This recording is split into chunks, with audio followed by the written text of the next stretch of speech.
Hello and welcome to the Myschool channel. My name is Angela, and in this video we're going to continue tackling the JAMB past question for English language for the year 2024. Please stay with us, don't go anywhere, we'll be right back.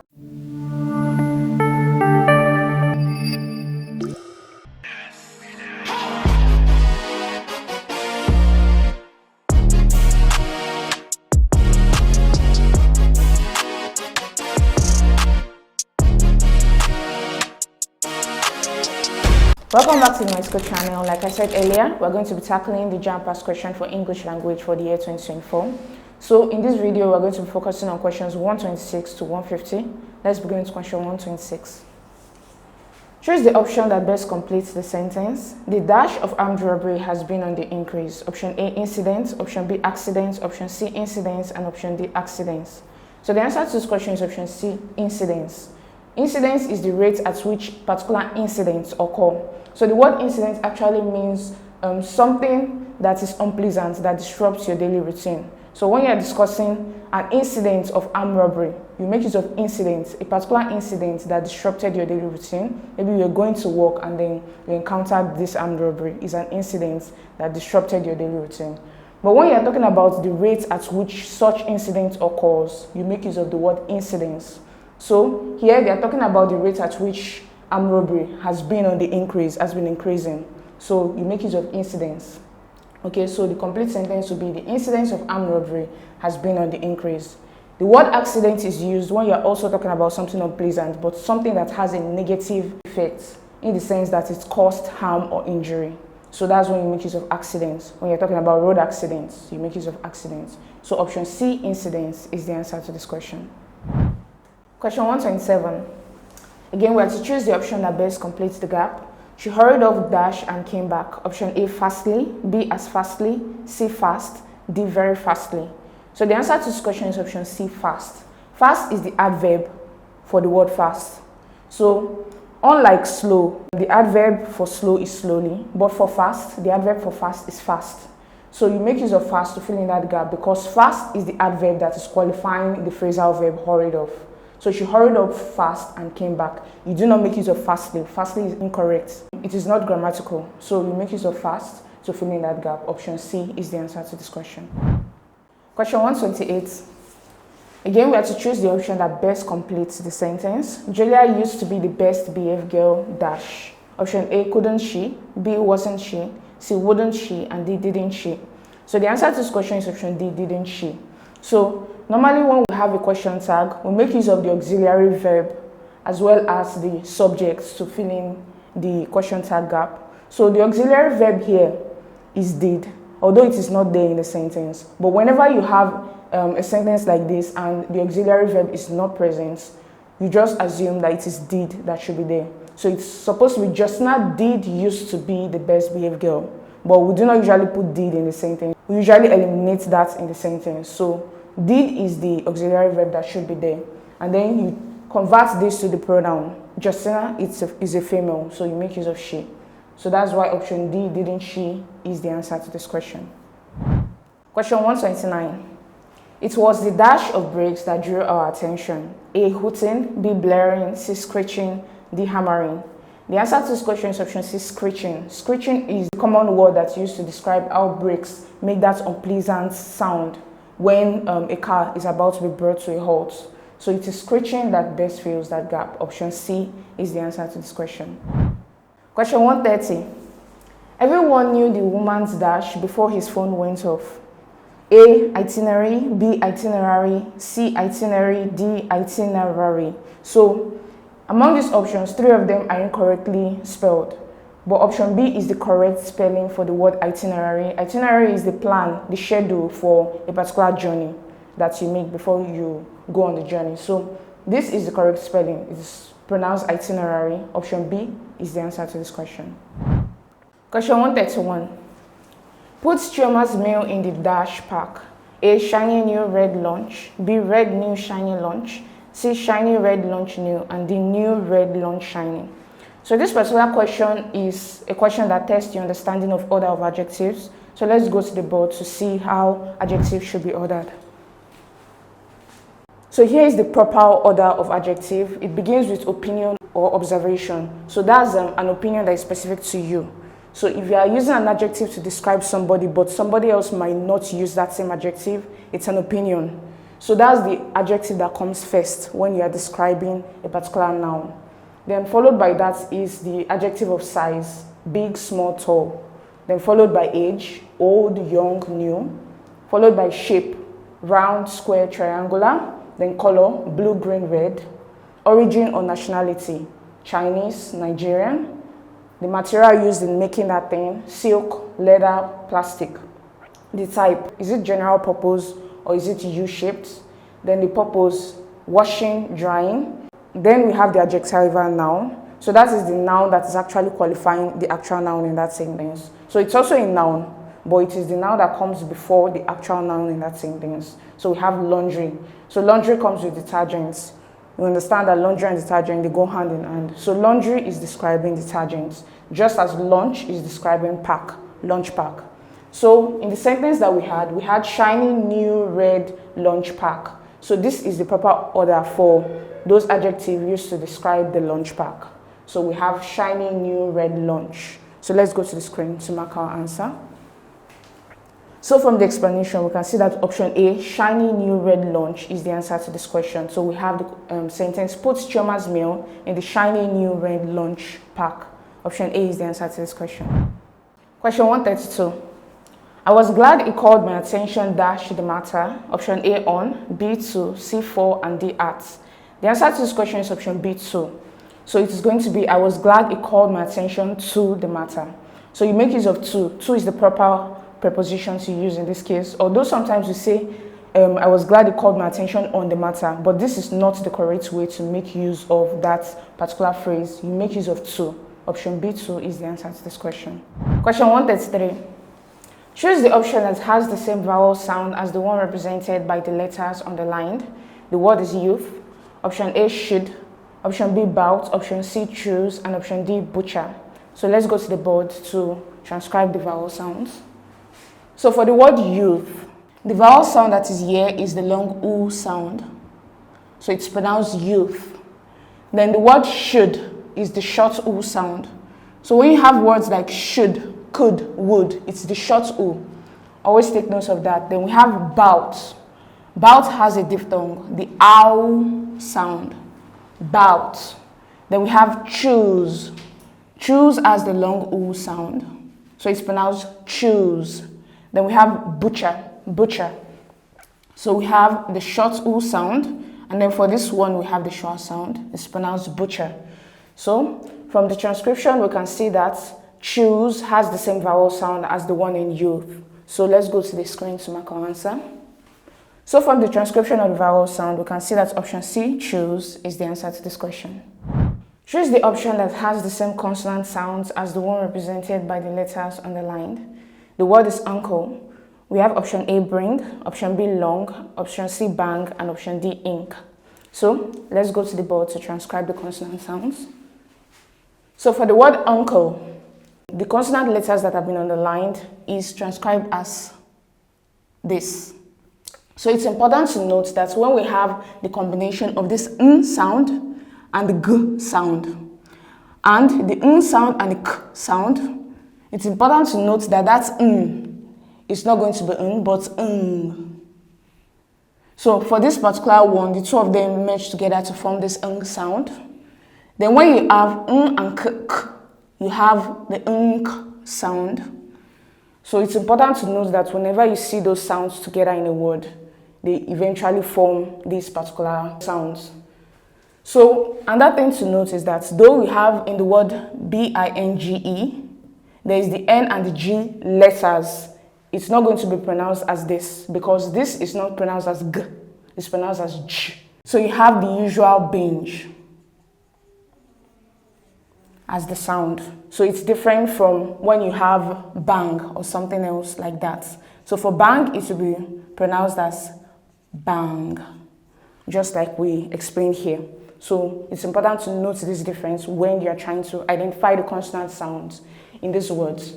So for the word bring, so we can see the n and the g sound together. So when you are transcribing it, you have bring. Okay, so you have that ng sound. Then for long, you transcribe it as long. Again, it's a combination of those two. Then bang, just as we've transcribed here, we have bang. Then for the word ink, we're going to look at this again, and then we have the ink sound here. So this is the transcription. So from the transcription, we can see that ink is similar to uncle.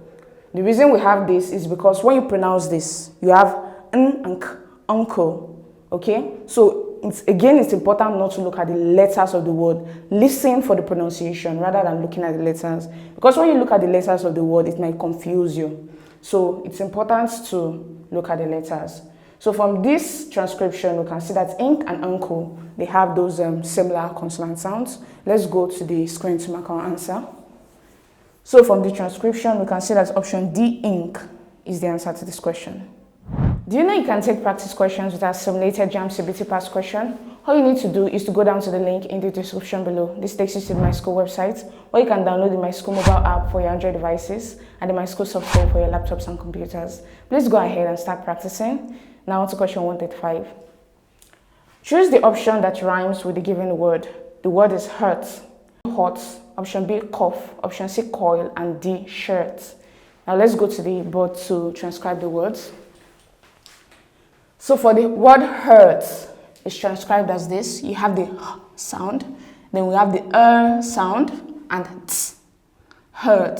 So it's important to note that when you have an R in the middle of a word, that R is not pronounced, it is silent. It's only in American English that they pronounce the R, but in British English, we do not pronounce the R, so it's pronounced as hurt. Then option A is hot. Hot is transcribed as O and T. So we have hot. Then option B, we have cough. Cough is transcribed as K, O, F. Then coil is transcribed as K. We have the diphthong oil, and then coil. Then we have the word shirt. Shirt. We have the sh sound. We have the sound, and we have t. Again, we do not transcribe this because the R is silent when it is in the middle of a word.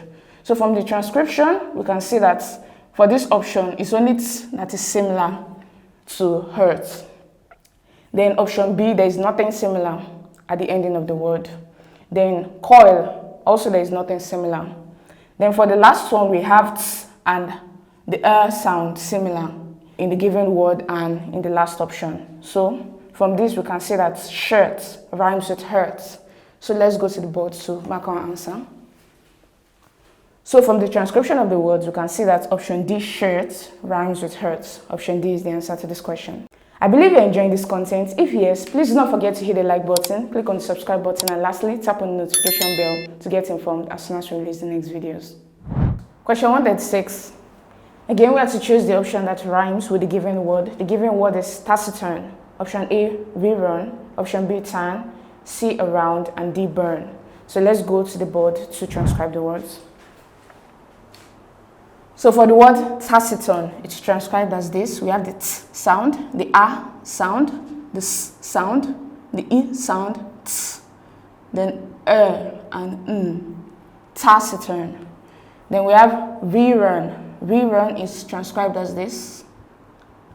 So it's the long E sound, rerun. Then we have this sound. So it's pronounced as rerun.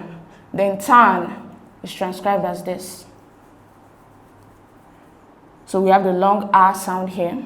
Then we have around, around. So we have the schwa sound at the beginning of the word. And then we have ow, the diphthong ow. Then we have n and d. It's pronounced around. Then we have the word burn, burn. So we have the sound and n. So you can see that there is something common. When you have u and r in the middle of the word, it's usually this vowel sound.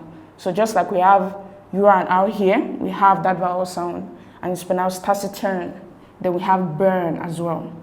So now let's look at the ending of the words to see which one of them rhymes with taciturn. So for the first option, it's only the n sound that is common to taciturn. Then for the second option, we only have the n sound as well that is common. Then for around, the d sound is not there, so they do not rhyme with each other at all. Then for the word burn, we can see n and then the sound is common to both words. So from this, we can see that burn rhymes with taciturn. So let's go to the board to mark our answer. So from the transcription of the words, you can see that option D, burn, rhymes with taciturn. So option D is the answer to this question. Question 137. Choose the appropriate stress pattern from the options. The stress syllables are written in capital letters. So we have the word embodiment. So each of these words have different stress patterns. So we have to look for the one with the appropriate stress pattern. So the first thing you're going to do is to divide the words into syllables. So the word is divided as embodiment. So we have 1, 2, 3, 4 syllables in the word. So when it comes to multi-syllabic words, it's important to note that they are not exact rules for stress placements. It's important to use your judgment. But sometimes you can use certain rules that can help to guide you towards the answer. First of all, when you pronounce the word embodiment, you can see that the stress is in embodiment. But you can also note that there is a rule that says that stress tends to stay away from weak syllables, syllables with weak vowels. So here we can see a weak vowel here. Then for this one, we have a strong vowel, O. Then here we have a weak vowel again. And then here we have a weak vowel. So stress tends to stay away from weak vowels. The only strong vowel in this particular word is the one in bod. So that means that the stress is going to be there. Again, sometimes this doesn't always work, so it's always important to use your judgment. When you pronounce the word embodiment, you can feel that the stress is in the second syllable. So this makes option B the answer to this question. Question 138. Again, we have to choose the option with the most appropriate stress. So the word is declamation. Again, the first thing you need to do is to divide the words into syllable. So we have de, clay, may, and shun, declamation. So again, it's important to use your judgment when you are trying to put the stress in multi-syllabic words. So the word is pronounced as declamation. So from the way I pronounce it, the stress is right there in the third syllable. Again, you can also use the rule where stress tends to avoid weak syllables. So for shun, there is a weak syllable here. Here we have a strong syllable, a. Here we have the weak syllable, a. And then for the first syllable, we have the air sound. This is a strong syllable. So we can see that there are two strong syllables, and again, we have to revert back to our judgments. We can see that stress is placed more in may than in de, declamation. So the stress is in the third syllable, may. Option C, declamation, is the answer to this question. Question 139. The word in capital letters has the emphatic stress. Choose the options to which the given sentence relates. The architect did the design. Option A, who did the design? B, was the design done by the engineer? C, did the architect destroy the design? And D, did the architect do the draft? So the answer to this question is option D, did the architect do the draft? So emphatic stress is the placement of greater stress on a particular word in an utterance. This is done for emphasis or for clarification. So in this particular scenario, somebody asked the question and made a mistake in his assertion when he asked the question. And then the person who responded is trying to clarify the error made by the person who asked the question. So when you see option D, did the architect do the draft? The person who is answering is trying to clarify that the person made a mistake in this part of the question. So he's saying no, the architect did the design. He's stressing design because there was a mistake in the question. So when you're trying to answer this question, the option that has a word that is different from the stressed word in that utterance is the answer. But we can see that option B and D has a similar thing going, in the sense that while design is present in A and C, engineer is present in B, draft is present in D. So it looks like either B or D is the answer. But again, it's important to look at the rest of the utterance. Everything else has to be the same, except for that word that is stressed. So for this one, it says, was the design done by the engineer? So there is a difference in the phrasing of the question. It's no longer using did, the architect is now using was the. So it's so different from the response that is given. But for option D, the only difference is the stressed word in the utterance. So did the architect do the draft? No, the architect did the design. So design is stressed. Option D is the answer to this question. Question 140. Again, we are to look for the option to which the given sentence relates. It's another emphatic stress question. My only son speaks like an orator. A, does my only son speak like an illiterate? B, does my only daughter speak like an orator? C, does my only son read like an orator? And D, does your only son speak like an orator? So the answer to this question is option B. Does my only daughter speak like an orator? Again, emphatic stress is the placement of greater stress on a particular word in an utterance. So stress is placed on son because the person who made the response is trying to clarify a mistake made by the person who asked the question. So the mistake here is daughter because it's stressing son. So the question is, does my only daughter speak like an orator? No, my only son speaks like an orator. So option B, does my only daughter speak like an orator, is the answer to this question. Questions 141 to 143 comes with a comprehension passage. So I advise you to go down to the link in the description below. This takes you to the Myschool website where you can access the comprehension passage, or you can pause the video as soon as it is displayed on your screen. Please do not forget that the aim of the comprehension passage is to read, understand, pinpoint the main ideas, and then get back to the questions. Now on to question 141. According to the passage, students perform poorly in examinations because A, they burn midnight candles, B, they fail to identify the ethics of reading, C, they are too preoccupied with social activities, and D, of their inability to imbibe good reading culture. So the answer to this question is option D, of their inability to imbibe good reading culture. And this is explicitly stated in the passage. You can see here that one of the causes of mass failure in various examinations among candidates is their inability to imbibe a good reading culture. So it is explicitly stated in the passage. Option D is the answer to this question. Question 142. It is implied in the passage that A, students who cultivate reading habits easily comprehend the intention of the writer.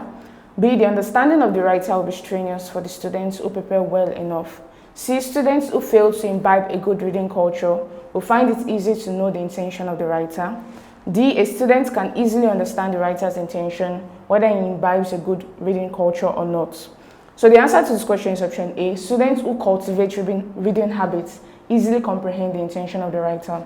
So from this part of the passage, it says, with poor reading habits, learners cannot comprehend the emphasized. When you're talking about the emphasized, you're talking about those things that the writer emphasizes in order for the intentions of the writer to be known to the readers. So the emphasized is the intention of the writer, that thing that the writer is trying to pass across to those who are reading. So this particular sentence says, with poor reading habits, learners cannot comprehend the emphasized. That means learners cannot comprehend the intention of the writer. So if this sentence says that learners who have poor reading habits cannot comprehend the intentions of the writer, it follows that students who actually cultivate good reading habits can easily comprehend the intention of the writer. So this makes option A the answer to this question. Question 143. From the passage, it is implied that A, few students see reading as a difficult task. B, all students see reading as a simple task. C, some students see reading as a difficult task. And D, most students see reading as a difficult task. So the answer to this question is option D. Most students see reading as a difficult task. And we can see that in the passage. It says, while most students see it as a tedious task that has to be performed in order to pass a particular examination. So this particular clause shows that most students see reading as a tedious or difficult task. Tedious means difficult or challenging. So option D, most students see reading as a difficult task, is the answer to this question. Question 144 to 153 comes with a language register passage. So I advise you to go down to the link in the description below. This takes you to the Myschool website where you can access the language register passage. Do not forget that the aim of the language register passage is also to read, to understand, and then get back to the question. Now to question 144. Fill the gap labeled 6. Option A, impact, B, impart, C, infer, and D, confer. So we're going to look at the way the gap is structured in that sentence. Teaching is a noble profession. Only those who have the calling to dash knowledge is called great teachers. So in this particular sentence, we're looking for a word that fills in this gap. So the word is impart. you impart knowledge, you transfer knowledge onto someone else. Sometimes it may feel like impact is the answer, but please note that the word impact is to make a difference. It is not usually used in the context of transferring knowledge from one person to another. You make use of the word impart. So those who are calling to impart knowledge onto someone else are called teachers. So option B, impart, is the answer to this question. Do you have a question? Please feel free to ask your question by going down to the link in the description below. This takes you to my school website where you can ask your question and the solution will be provided to you within a short period of time. Now to question 145. Fill in the gap labeled 7, A, formula, B, courses, C, classes, D, subjects. So we're going to look at the way it is used in that sentence. The teacher's duty goes beyond the four walls of a classroom. They teach students various topics and dash.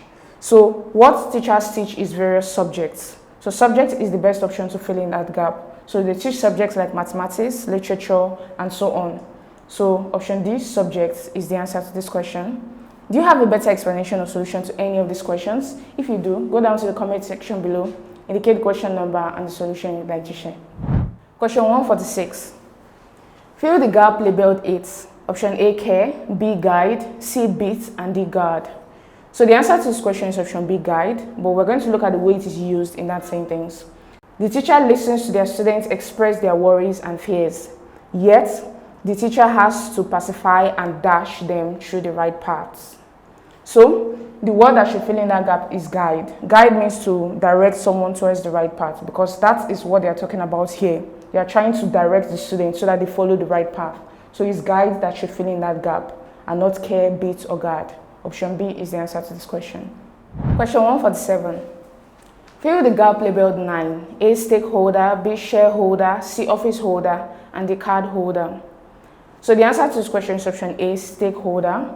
Let us look at the way it is used in that sentence. As a dash in the field of education, the teacher ensures that teaching, learning, dash takes place in and out of the classroom.